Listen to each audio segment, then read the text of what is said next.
Hey everybody, it's Lon.TV, and we're taking a look today at the Nokia Steel HR. This is their heart rate and activity tracking watch, and this is basically an activity tracker that looks a lot nicer than some of the other ones that are out there because it uses analog dials here along with an OLED display for a few of its smarter features. And we're going to be taking a closer look at this in just a second. But I do want to let you know, in the interest of full disclosure, this came in free of charge from Nokia. However, all the opinions you're about to hear are my own.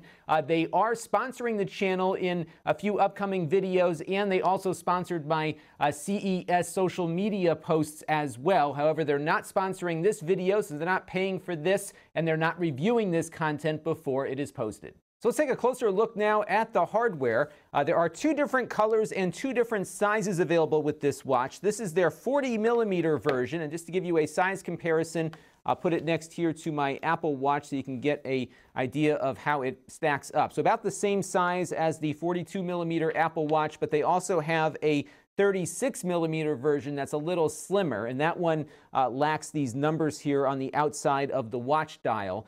So you can find a slightly smaller version. They also have one with a white backing as well, which I think might look a little nicer than this one, because one of the things I've been noticing with this watch is that I'm often not able to see these little time tick marks here on the watch face because they kind of just blend into the background. It's a little different here under my studio lights, but I've been having kind of a harder time reading this watch. I'm also having a hard time contrasting out its hands from the background as well. I really have to get it in the right light in order to see things properly. But they do have this OLED display on here that will give you the time. So if you're in complete darkness, because the watch doesn't light up, you can just hit the little crown button here, and that will pull up the OLED display here so you can get a digital readout of the time and the date. The other dial that it has down here is your activity tracker, and this measures your footsteps. You set the footstep goal in the app, and then this dial here will progress as you go about the day here, and you hope to get to 100%. If you exceed the 100%, it just wraps back around again and keeps going. So you might have to refer back to your app if you're having a very active day to see how far along you are in your fitness goals. But I think it looks pretty nice, especially because a lot of these activity trackers are mostly digital faces or screens that you strap onto your wrist. This one does look a little bit more like a traditional watch.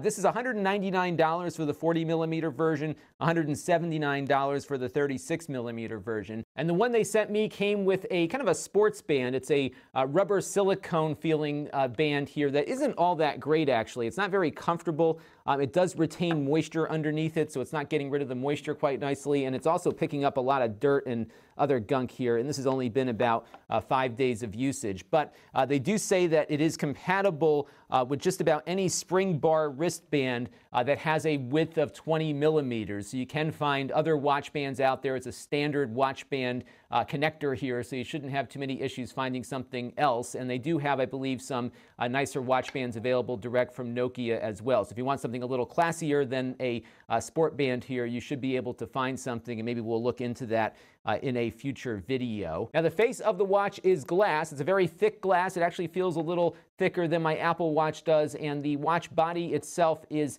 made out of stainless steel. On the back here, you've got a heart rate sensor that will measure your heart rate every 10 minutes or so, and then if you initiate a workout, which I'll show you in a little bit, it will do continuous heart rate monitoring.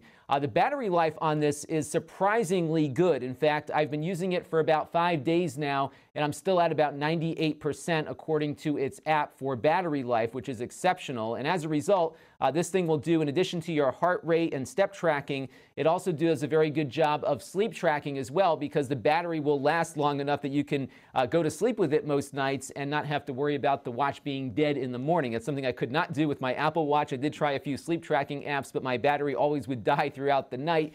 This one I've been able to successfully track my sleep now over the last couple of days, which has been very good. It has a capacitive charger here that just goes into the back of the watch. You plug it in via USB to a USB power source of some kind, and you'll charge the watch back up. Doesn't take all that long to charge, and like I said, you'll get probably close to a month out of it. I would expect probably the battery life to be reduced slightly if you are doing a lot of workouts, but for me, I do about 1 or 2 of those workout things a day with it, and again, I'm seeing really, really good battery life out of this, partly because there aren't many smart features to this watch beyond some basic notifications with it. It is waterproof, or they say water resistant, up to 165 feet or 50 meters, and they do recommend that you don't push the button on the side of the watch while it is underwater. So start that workout before you go in, and then stop it after the watch is dried off. But other than that, they said it should do fine for swimming and other activities, but not diving. And as you saw a minute ago, there is an OLED display on the front of the watch, so you can see things in the dark. If you push the button in here once, you will get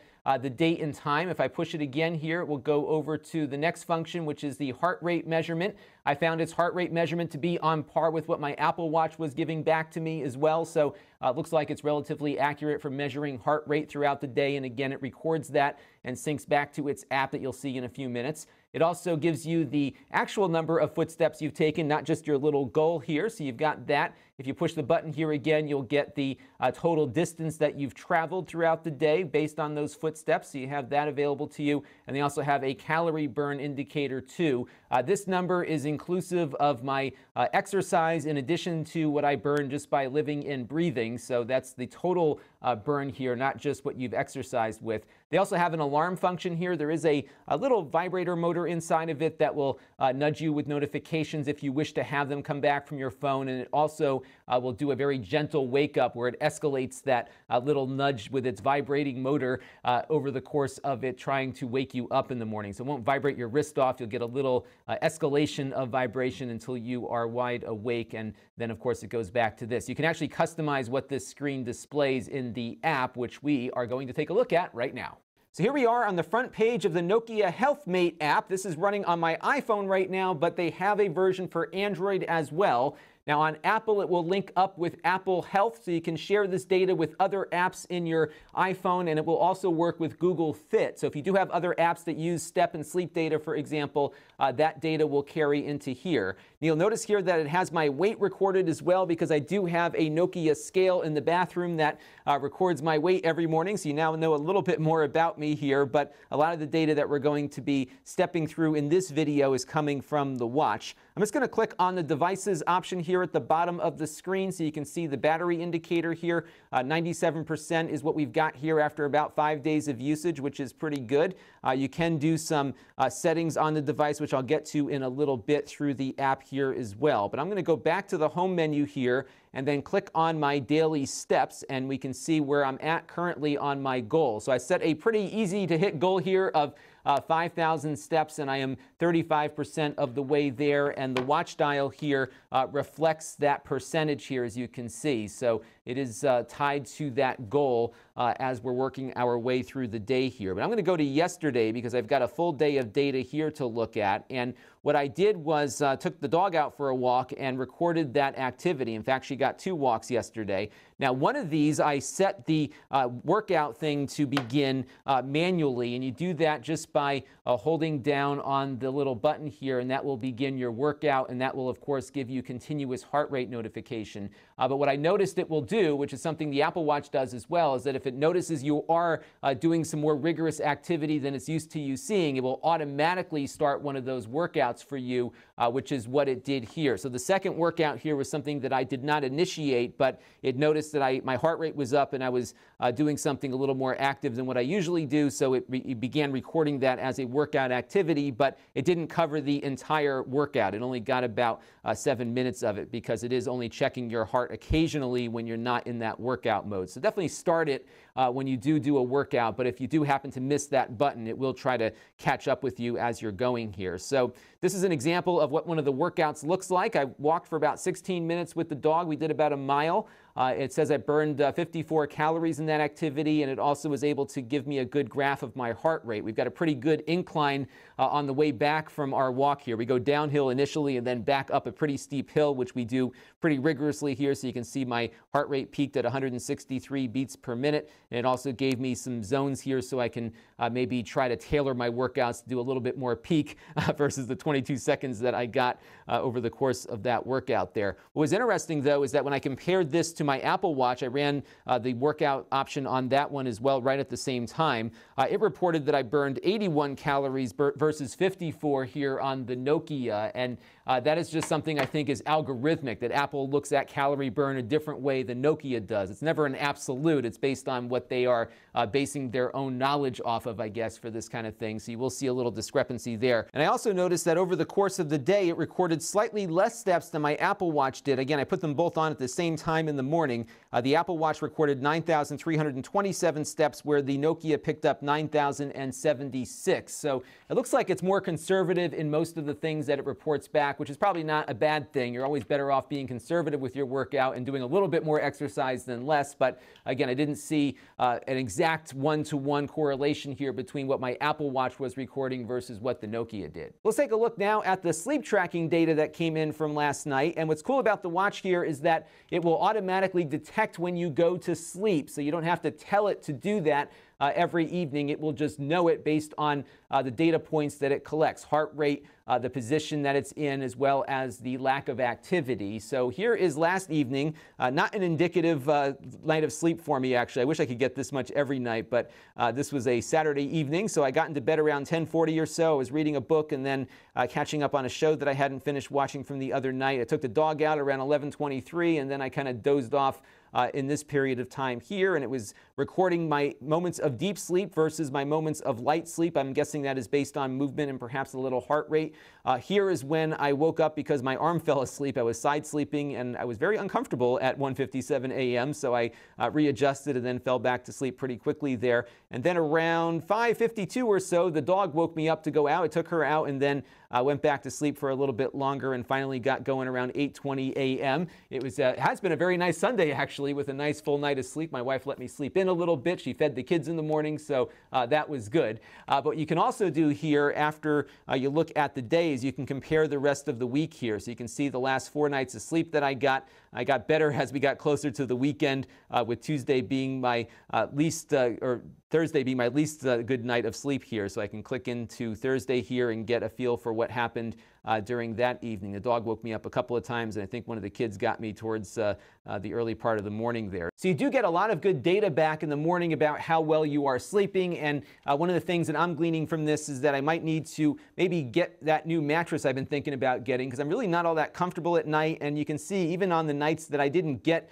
all that much sleep, I'm getting the same amount of deep sleep as I am on a night where I did get more sleep. And I definitely, I think, need to make some improvements there. And I hadn't really seen this data presented to me in this way before, other than feeling a little tired when I woke up in the morning. So this is something that I am going to be taking a look at over the next couple of weeks and trying to make some improvements on. So really handy, I think, to get this kind of data for what you are doing with your health, both your exercise and your sleep health here. And if I go back to the footstep tracker here, you can get the same idea as to how you're doing throughout the course of a week, for example, as well, or look at the month in review here too. And you can go back to the prior months if you had data for that to see how you've been meeting your goals throughout the course of the month. So really good stuff to just say, hey, you know what, I was a little laxed yesterday. Maybe I need to do a little bit extra today for walking, and then I better get to bed earlier tomorrow night because my sleep hasn't been all that great this week either. And it's one of those things where I think if you have this data,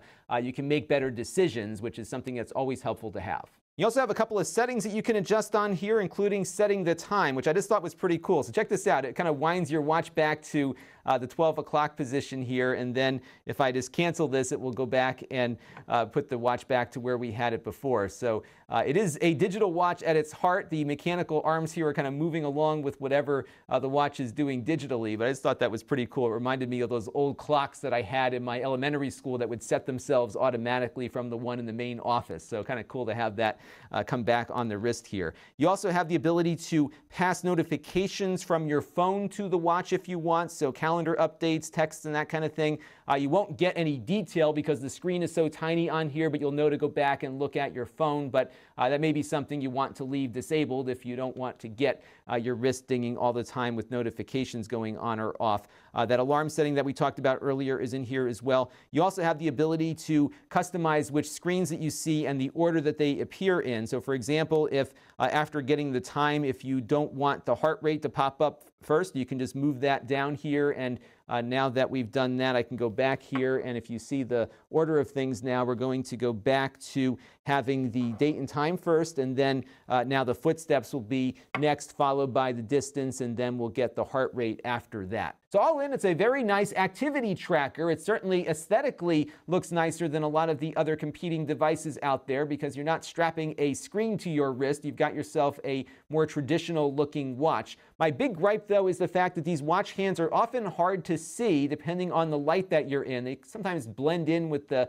background of the watch there. And by contrast, the other dial here is much more visible no matter which way you're looking at it. So I think they probably went for a classier look here on the watch hands by making them shiny and stainless steel, but I'm having a hard time seeing them. I'd be curious to see how the watch with the white background might do a little better with that, but that's been a gripe of mine on this. But of course, you can always hit the button there if you really have a hard time seeing it for the time. My other gripe here is the watch band. The silicone watch band is not very good. Again, not very comfortable. It does trap moisture. I really was not pleased with it at all, but you can get a standard spring bar 20mm watch band, which is a very plentiful product on Amazon and many other online retailers, so you shouldn't have a hard time finding an alternative band for this, and perhaps some bands that you have with your existing watches will probably work with this one as well. I do think they have a version of this with a leather band, which might do better, so you definitely want to get a couple of bands ordered with your watch if you are going this way. But otherwise, I think it's a pretty decent device. I like the app that it's attached to. It really integrates well with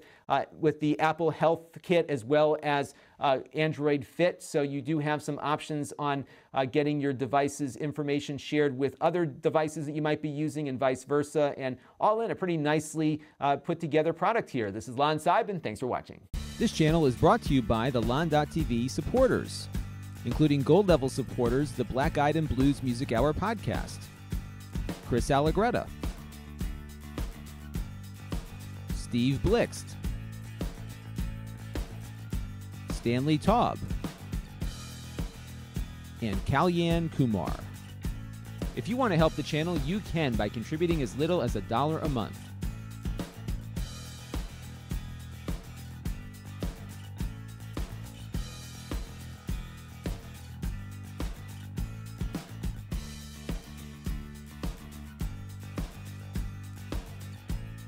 Head over to lon.tv/support to learn more.